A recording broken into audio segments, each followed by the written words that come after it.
That game wasn't won by the man who made that touchdown. It was won by a team, and every man on the team had a share in winning it. We're playing another kind of a game now, only this one isn't for fun. It's for keeps.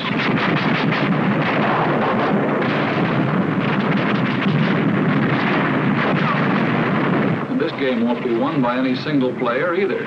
It'll be won by a team called the United Nations. The ball will be carried by the men in the backfield. The tough little guy from China, Big Joe Russia, John Britton, and a guy called Yank, the 4 greatest backs in the world. So let's take a look at the men who carry the ball with us. Who are they? How do they live? What makes them tick? Let's start with the one that's toughest to understand, the one we know just enough about to confuse us, John Britton. Here's where he lives. A little island no larger than the state of Idaho. 500,000 people live in Idaho.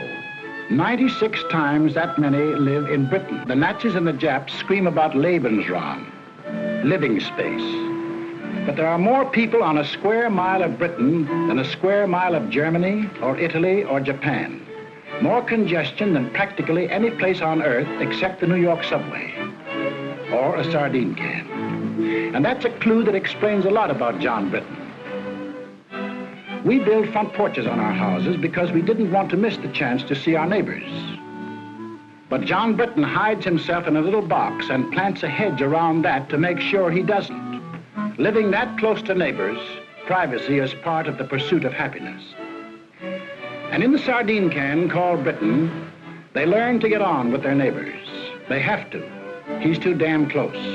That's why they have so little crime in Britain. Believe it or not, even in wartime, the British cop does not carry a gun, nor does the professional crook. And in 1926, when the world heard of this stoppage of work in Britain, that industry, transportation, the whole life of the country had been paralyzed by a general strike, it was still more surprised next day to learn that the strikers were playing football with the cops. You can only understand that if you live in a sardine can. The second clue to this guy on our team.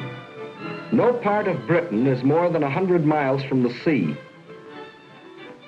Every day for hundreds of years, years of peace and years of war, John Britton has seen ships sail from his island to the 7 seas. That means that whenever John Britton wants to bust out of his sardine can, it's the sea that gets him. He's been busting out for hundreds of years, and that led to Australia, South Africa, New Zealand, Canada, and for that matter, the United States of America. How did John Britton get on our team? Remember 1938? The Yankees won the pennant. Wrong way, Corrigan. The last trains ran on the 6th Avenue L.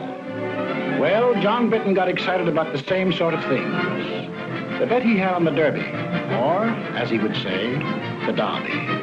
His job, his kids, getting his exercise on his day off. Preston North End taking the football cup.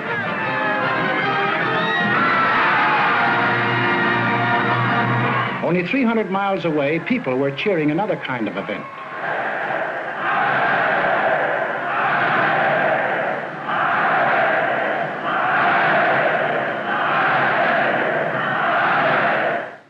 And in London and every other British city and town, they read about what was going on in Europe, and they got sore about it. But they were also pretty well determined to keep it none of their business. Then, this looked bad. The Czechs had a mutual assistance pact with France, and France had one with Britain. This might mean war, even though everyone was anxious to avoid it. They'd been through one war, perhaps been wounded. Hundreds of thousands of their brothers and friends had been killed. There was nothing beautiful to them about war, and they had no desire for another. In the last desperate effort to preserve peace, the Prime Minister today flew to Munich. All was well. Britain, France, Italy, and Germany were signing a pact at Munich, a pact in which the Germans agreed they had no further territorial claims to make. It was to be peace in our time. But it turned out to be a strange sort of peace. Hitler's first move was to break the pact he had signed. Wishful thinking was ended. Now they knew something had to be done about Germany. They approved the Conscription Act, the first peacetime conscription in British history, just as the Selective Service Act was the first in American history.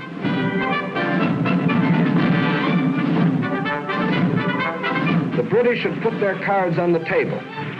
They had, in effect, said to Hitler, "That's enough. If you go into Poland, we'll fight." Hitler smiled. Like other would-be conquerors of Britain, Philip of Spain, Napoleon, Kaiser Wilhelm, he thought he understood the British. He didn't. The sleeping lion began to wake up. He was a pretty drowsy lion for the first 6 months of the war. He snapped and growled.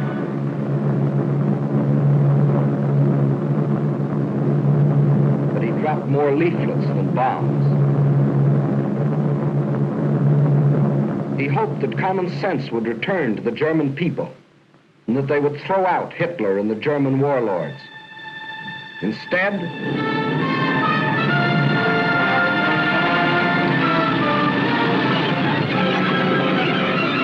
at dawn this morning, the German armies, without warning, invaded the neutral countries of Luxembourg, Holland, and Belgium.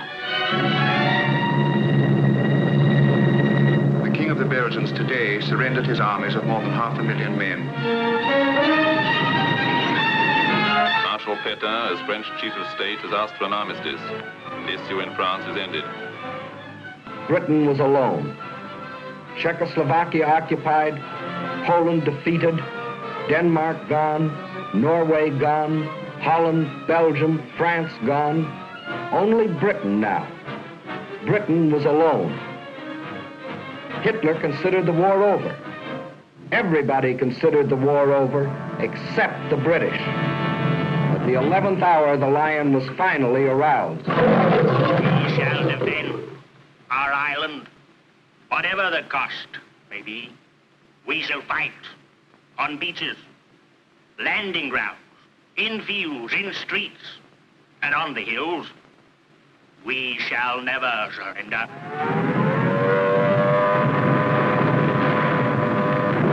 For a year, they took everything that the Nazis could throw at them. For one solid year, from June 1940 to June of 1941, they were the only major power fighting the greatest war machine in the world.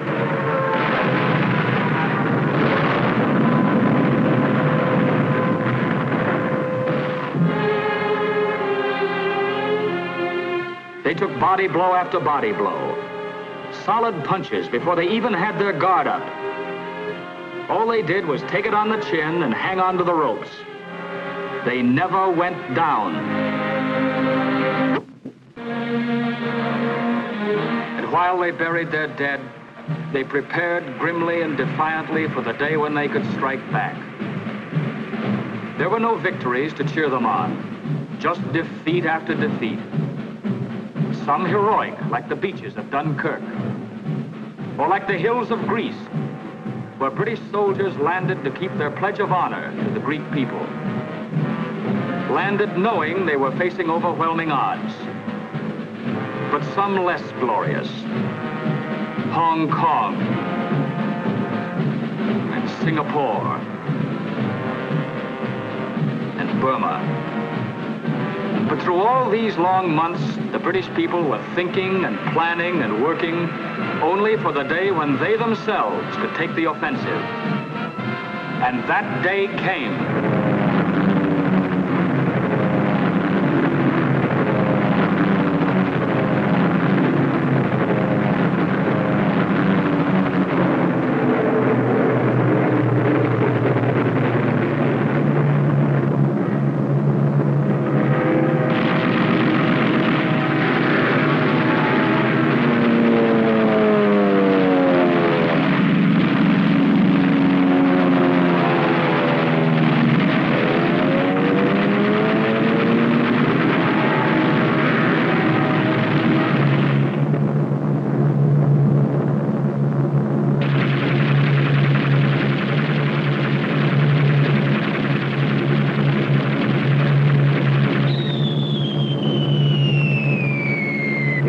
British that made the Germans realize that war could be brought to German soil, too. Day after day, night after night.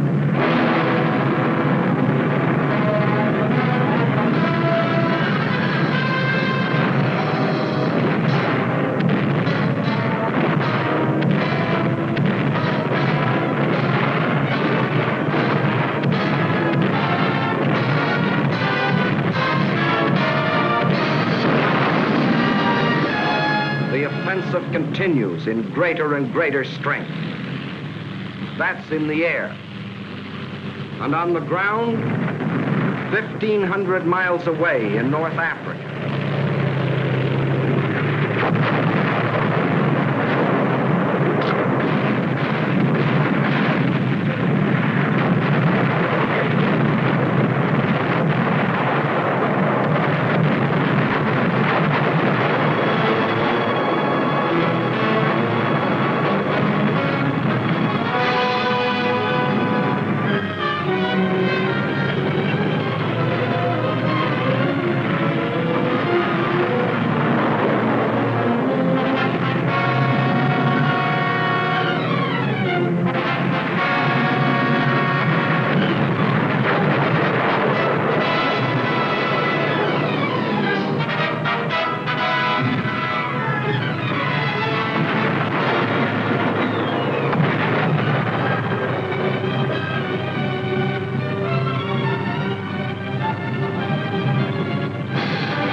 $1,700 miles in 122 days. 1,700 miles of sand and wind and enemies. Once more, the people of Britain heard their church bells ring.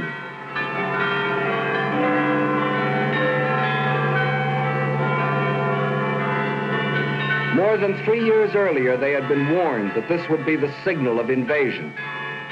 But long since the nightmare of the threat of invasion had passed. Now the bells rang out a song of thanksgiving, a song of victory.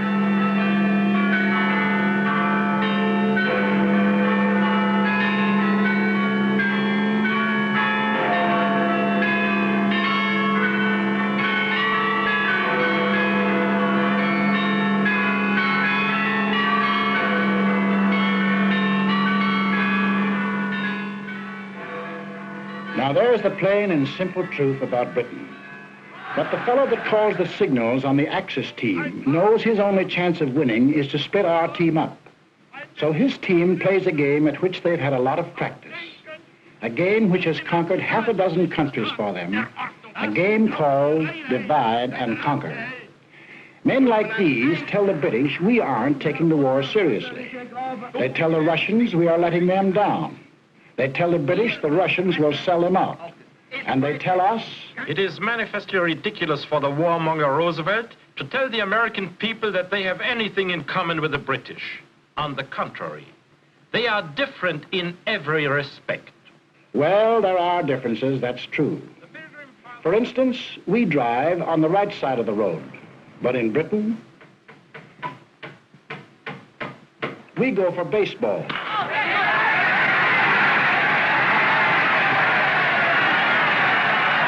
They have a little number called cricket.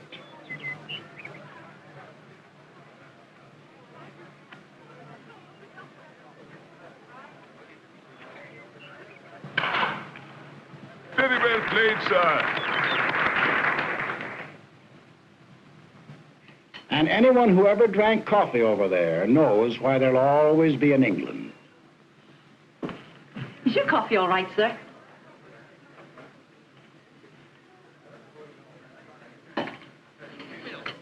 glass of half and half. Have you heard about it, boys? Give us another glass of half and half. Blimey, you'd have thought it happened to poor old Bill. And another bloke here. So I went in to sup my dinner, but it's that in buckets and I was getting swarch. Lad, that's bad. Main Tchaikovsky's smaller pianoforte works are best. Are they kidding, Jack? Why the cockamamie sprinkling some schmaltz mixed with celery tonic? Why do they all mush so much with corn pone in their mouth? You all can't understand a word they say. Yes, there are differences. But there are a few things that Britain and America do have in common. And these are the important things of life. A little thing called a free representative government. We call it Congress. They call it Parliament. A little thing called freedom of speech. No, in the next war, you've not got to go to it. They'll bring the war to you.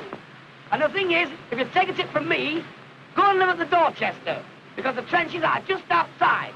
This meeting is called on the office of the American Workers' Party, an organization dedicated to organizing in the working class of America. Freedom of the press. Freedom of religion.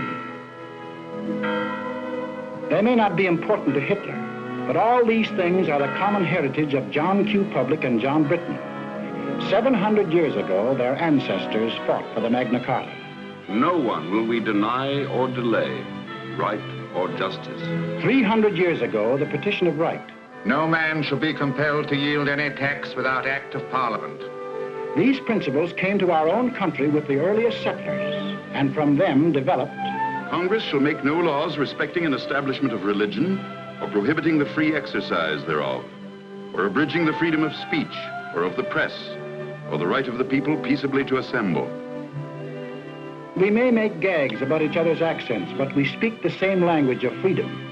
Even during the American Revolution, when we were at each other's throats, the Earl of Chatham was free to say about us to the British Parliament, "You cannot but respect their cause and wish to make it your own." And that is why in the heart of London, alongside his great naval hero, Nelson, John Britton has put George Washington. And in Parliament Square, the most sacred spot in the British Commonwealth of Nations, Abraham Lincoln. Of course, Hitler doesn't like this kind of talk. His job is to sell the British that we are a nation of money grubbers and gangsters. While in the next studio, he is selling us the idea that the British are gutless and dopes. That John Q. Public and John Britton are entirely different. These steel workers, Sheffield or Pittsburgh.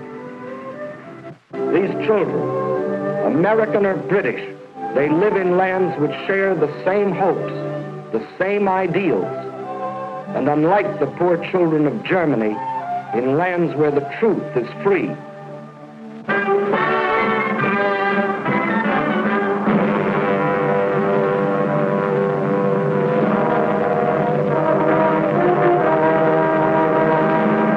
But let's not kid ourselves. Britain is not the United States, and the United States is not Britain. For instance, we don't go in for this kind of thing. They do. But there's no mystery about that. Remember our grandmother's house? It was old-fashioned, out of date, patched and altered to suit each new generation, and filled with family relics even grandmother couldn't explain. Well, John Britton has been living in his house for a long time.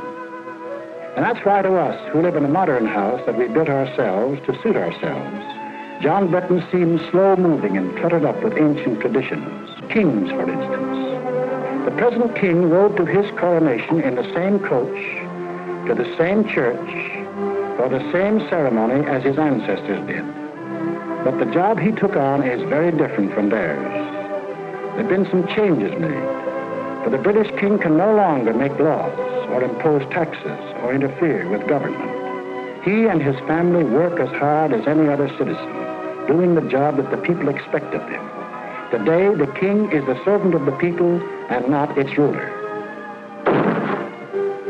When an American is arrested and brought to trial, the bailiff calls his case The People versus John Doe.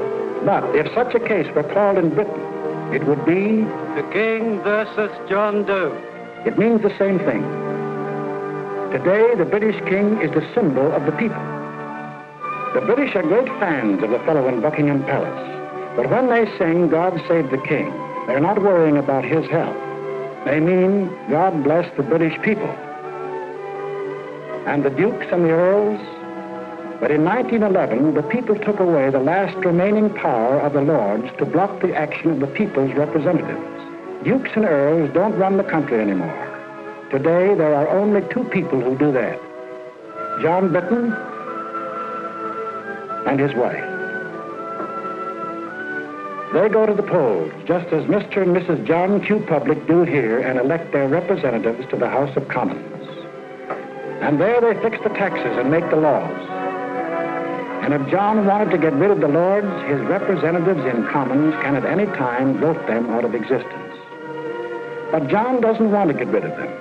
So he confuses us by keeping dukes and lords in a country where unions have long been accepted as an essential part of the democratic system, where the Labor Party, controlled by the unions, is one of the two great political parties, where longshoremen and railroad engineers have been ministers of the Crown, and where for 30 years he has had a system of Social Security even more extensive than our own.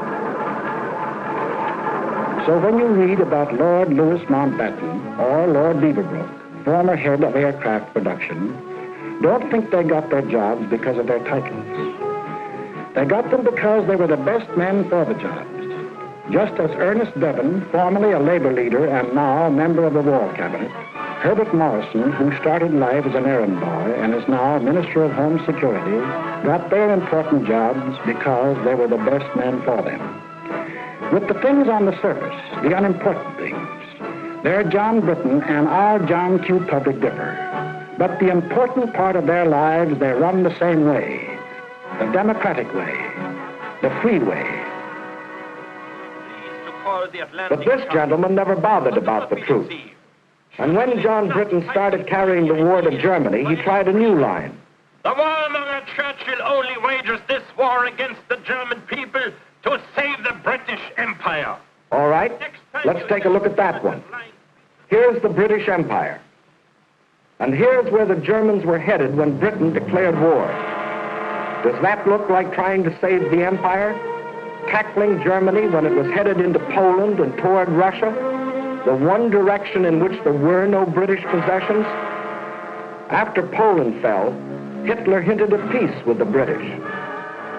This was the perfect chance to save the empire. But it wasn't saving the empire that the British were thinking about.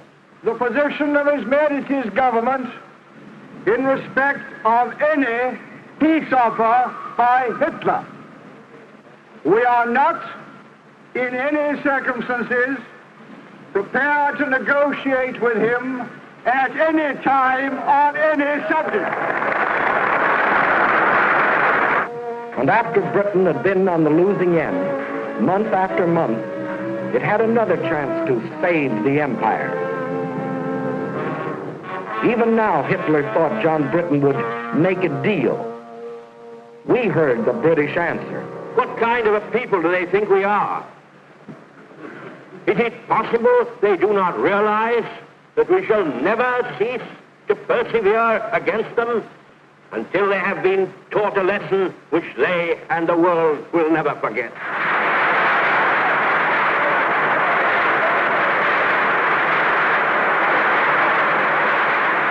And let's take a look at this British Empire. The freedom we fought for in 1776, Britain has since freely given to Canada, Australia, New Zealand, South Africa. These are independent nations with their own parliaments, their own laws, even their own money systems, their own tariffs, which often work to Britain's disadvantage, their own armies and navies. Britain couldn't even take them into war if she wanted to. That's a problem they settle for themselves. Each one of the British Commonwealth of Nations declared war on Germany of its own free will.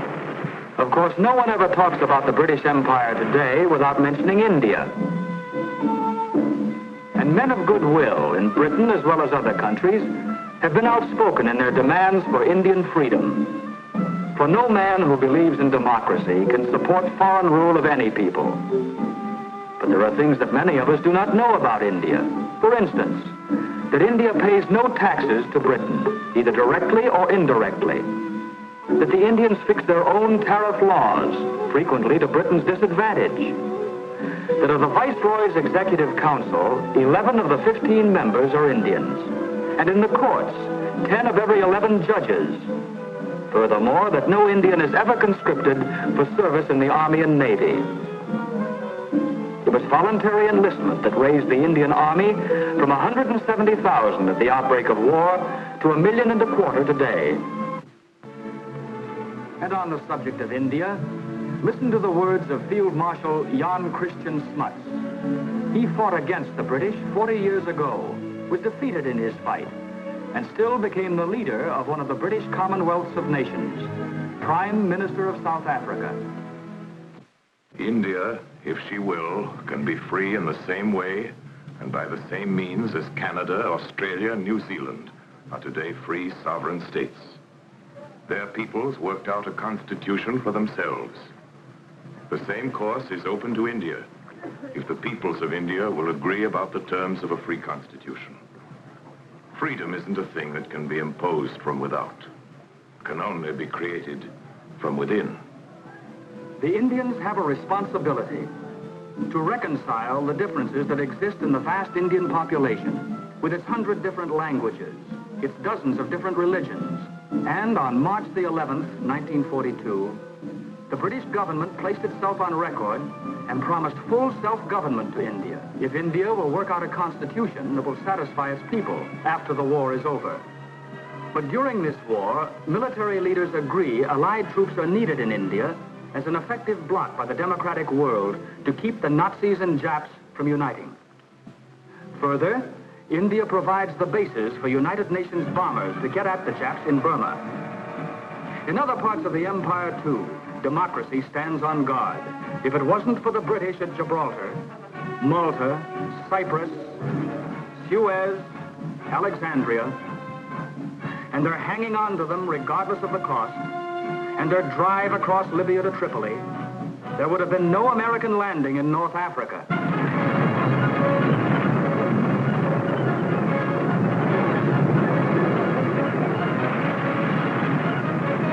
There's another tune the Nazis play about the British Empire. The British are sitting back, letting others fight the war for them. Ooh, we know that tune very well. Britain will fight to the last Australian or Canadian or New Zealander.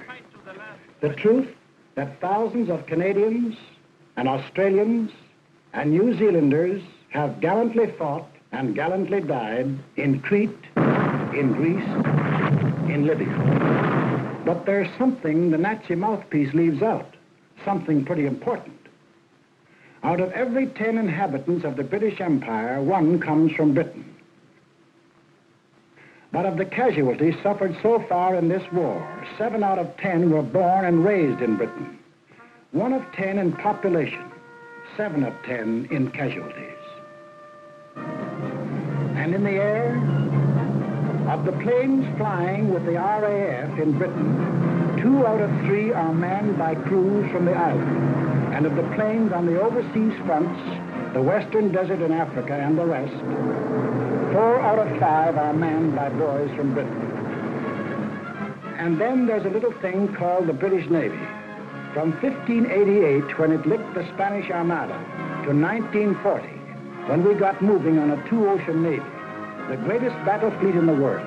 That, too, is manned almost entirely by men of Britain, the little island in the Atlantic, an island of seafarers.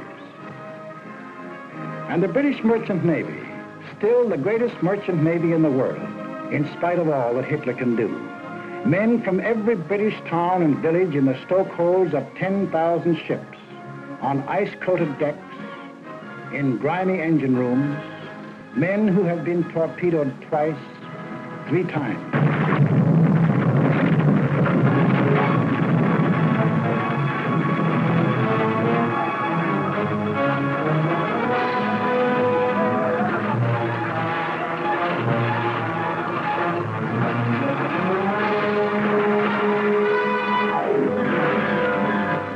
English sailor who's been torpedoed 6 times and still signed on again. But we never hear about these things because of a curious character whose ways will never be completely understandable to an American. John Britton himself. He has an idea he shouldn't talk about himself and what he does. He calls it bad form. We call it damn silly. He'd say of a Spitfire, "Oh, she's not bad, little kite." But this man, the boss of the German Air Force, can tell us that the Spitfire has been the most deadly fighter in the world. And we certainly need an interpreter when this happens. Hello, Bob. Had a good trip? Oh, all right. All right, except that he spent 2 days in the icy waters of the North Atlantic after being torpedoed on the way to Murmansk. See this man? His name is Whitten Brown. And this man, believe it or not, is the first man who flew the Atlantic non-stop. In 1919, 8 years before anyone else, he and John Alcock flew non-stop from Newfoundland to Ireland. But as usual, the British let it go at that, and Whitten Brown went back into obscurity. There's nothing wrong with John Britton that a correspondence course in showmanship wouldn't cure. For a moment, imagine that you're not American, but British. You'd still be in uniform. For in Britain, every man between the age of 18 and 41, unless he cannot be replaced at a vital workbench, is already in uniform. Your old man, too. He's had to quit gassing about the last war, for they're now starting to draft men up to 51. Dependents or no dependents. If you've got yourself into this mess, your draft board will say, "Frightfully sorry, old chap, but you're in the Army anyway." And your kid sister, if she isn't a sailor, or in the Air Force,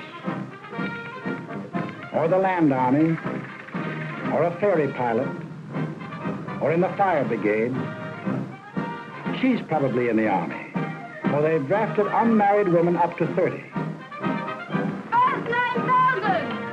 And even if she's married, every woman up to 41 can be drafted to work in war plants. And it's a real draft, for 8 million workers, men and women, can't quit their jobs or be fired without government permission. Britain is only 20 miles from German guns and German planes. Everybody, man or woman, young or old, is in the front line.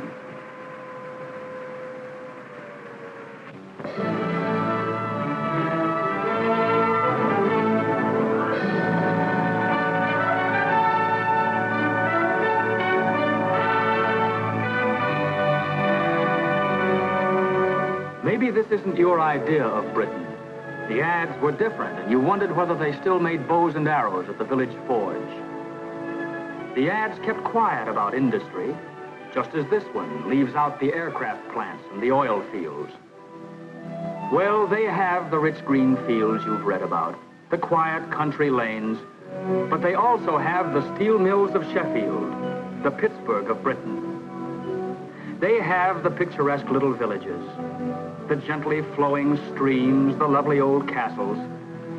But they also have the shipyards of the River Clyde, not as modern as Henry Kaiser's, but still one of the greatest in the world. They have the old cathedrals, deathless reminders of a rich tradition. But they also have the great industrial cities of Birmingham, Glasgow, Manchester, Leeds. They seldom, if ever, saw an American tourist, but they made Britain, even in peacetime, one of the greatest industrial powers in the world. And in wartime, even as late as July 1942, this little island, no larger than the state of Idaho, was making more war goods than we were. Maybe you thought John Britton sat there and waited for us to send him planes and guns and tanks. Well, he's deeply grateful for what our Lend-Lease did for him. It saved his skin when he was in a tough spot. But today, Lend-Lease works in more ways than one. For today, John Britton himself furnishes planes and guns and tanks through the same Lend-Lease. To us, to Russia, and his other allies all over the world. In Britain alone, our forces have received, free from the British, 1.5 million tons of food, clothing, and munitions, and 2.5 million tons of other materials. There's another thing you ought to know about Britain. If your unit gets sent there, you probably won't be invited out for supper or for a drink. That's not because the British don't want to entertain you. They haven't anything to entertain you with. Britain is mobilized for war, total war, and that means an end to civilian supplies. If you were a Britisher, you wouldn't expect your girl to use lipstick. There isn't any, except what we bring over as bait. She wouldn't be smartly dressed, for clothes are rationed, severely rationed. It's very unlikely she wears stockings, for if she bought a pair of stockings a month, that would be all the clothes of any kind she could buy. That's some rationing. We think our gas rationing is tough, but John Britton gets no gas at all. He goes to a pub to buy a bottle of whiskey. The pub keeper laughs in his face. Grain is needed for industrial alcohol. Industrial alcohol is needed for munitions. And nearly all the reserve stock of British whiskey is kept for sale to America to pay for the goods Britain buys here. For don't forget, besides Lend-Lease, Britain buys and pays for vast quantities of goods. And it was the cash purchases that Britain made before we entered the war that gave our munitions industry its start and enabled us to build it up in record time. He goes to buy a pack of cigarettes. There probably aren't any. But if there are, 2 shillings, please. That's 40 cents for a pack of cigarettes. 12 cents represent the cost of the cigarettes. The other 28, the tax paid to the government. For Britain is going all out in taxation. Nobody is making any money out of this war. Industry is paying. Excess profits tax is 100%. Labor is paying. The man who earns $33 a week pays 29% income tax. And the rich man, if there are any of them left, pays an income tax of no less than 97.5%. And then there's the little matter of food. There are not many fat men in England nowadays, but John Britton isn't kicking. He knows 1 egg a week is helping him to win the war. The British rations are the rations of a free people. They could get food as they did in peacetime from Canada, Australia. But that would take ships, and the British prefer to use the ships for supplies to Russia, planes from America, troops to the Mediterranean. To win the war, every Britisher is on short rations, and has been on short rations for 2 years. Everybody except the children. They get 4 times the eggs that grown-ups do. They get all the oranges that arrive in Britain, and practically all of the extra milk. For John Britton is thinking of after the war, of the new world that his children and ours will inherit. A world where there will not only be freedom of speech and freedom of worship, but also freedom from want and freedom from fear. It is not given to us to peer into the mysteries of the future. Still I avow my hope and faith, sure and inviolate, that in the days to come, the British and American peoples will, for their own safety and for the good of all, work together in majesty, in justice, and in peace. This is what the British are fighting for. They are an old people, a stubborn people, and sometimes they have moved slowly. But in 3 years of blood and sweat and tears, John Britton has found his soul.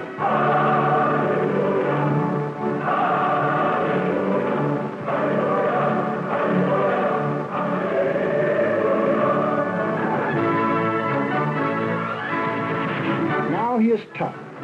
Now he is determined, and now he knows where he is marching, to victory and to a new world. He's a good man to have on our team.